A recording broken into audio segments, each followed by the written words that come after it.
Yo, what is good, magicians, witches? We are here with Condensed Chaos. This is part 12. Get the Addams Family theme cranking. Let's go. If you ever do meet a magician who can seemingly do the marvelous things just at the drop of a hat, well, it is fairly safe bet that he has been practicing for a very long time. I feel like I'm Shakespeare reading this. To be or not to be. Doesn't say that.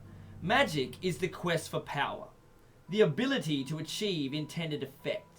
You become powerful in this sense when you have demonstrated to yourself and others, if you are working in a group or in touch with other magicians, that you can make and manifest your intention to the point where you are confident and relaxed.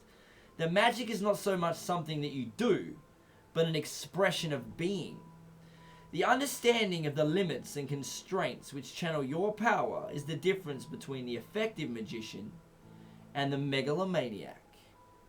Chaos magic is not about disregarding all rules and restraints, but the process of discovering the most effective guidelines and disciplines which enable you to effect change in the world.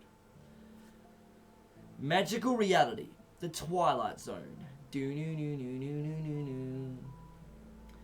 Magic is a two-way process. You use it to change yourself, and in return, it changes you. Letting yourself enter a magical reality is not about creating an enclave of magic beyond your everyday life, but of allowing magic and allowing for the intrusion of the weird, the irrational, the things you can't explain yet are undeniably real. You may well learn the summoning of spirits using ritual magic, but what happens when the spirits summon you?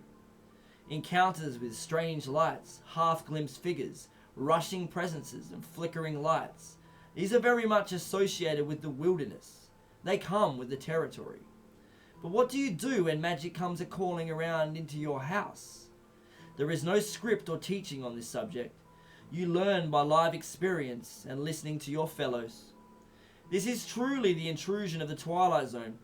The fuzzy borderlines that we draw between common, everyday experience and the more than real. What is it about these experiences that is important? Firstly, that they are real in a way that overcomes all rationalizations to the contrary. Whenever I am in the presence of strangeness, I shiver and tears prick up at the corners of my eyes.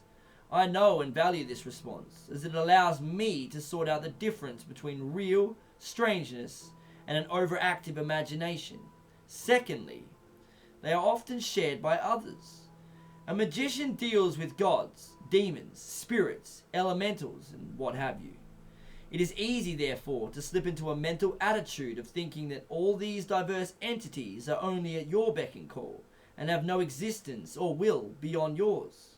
This attitude tends to fragment when a spirit turns up unannounced, especially if other people meet it too.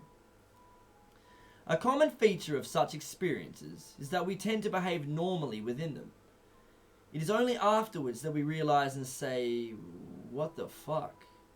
A few years ago, a visiting friend came back from the bathroom and told me that there was a thing on the landing. Intrigued, I went out to have a look at this thing and found a moving shadow, roughly 6 feet high and man-shaped in the half-light of the stairwell. We proceeded to question this entity and found it to be evasive, although promising that it would give us power. Unsatisfied with its answers, we told it to leave us alone.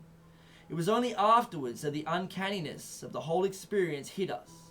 It was particularly amusing that although we accepted the presence of the unknown entity unreservedly, we had been highly skeptical of the answers it had given us to our questions, and dismissed it when it would not give us the quality of information that we required. This sort of behavior appears to be common, at least from the people I have talked to about such intrusions of the uncanny. We do what seems to be appropriate at the time, and only afterwards does the shock of the bizarre hit us.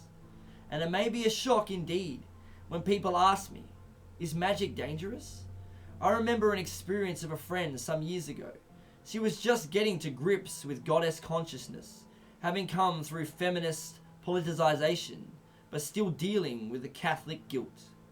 I had lent her boyfriend a copy of Aleister Crowley's Hymn to Pan. She found it one night and read it. She said it stirred mixed feelings of excitement and revulsion as emotional sparks and beliefs warred within her. Filled with a curious tension and apprehension, she reached up to a bookshelf and knocked down her boyfriend's tarot pack. The devil landed face up down at her feet. At that moment, she said, her entire world cracked apart. Now I could say that the experience was a manifestation of chaos or a synchronicity, but such terms are almost irrelevant. What matters is that it happened, and nothing was the same again. This is magic indeed. I don't think it is possible to go out searching for such encounters. They come to us.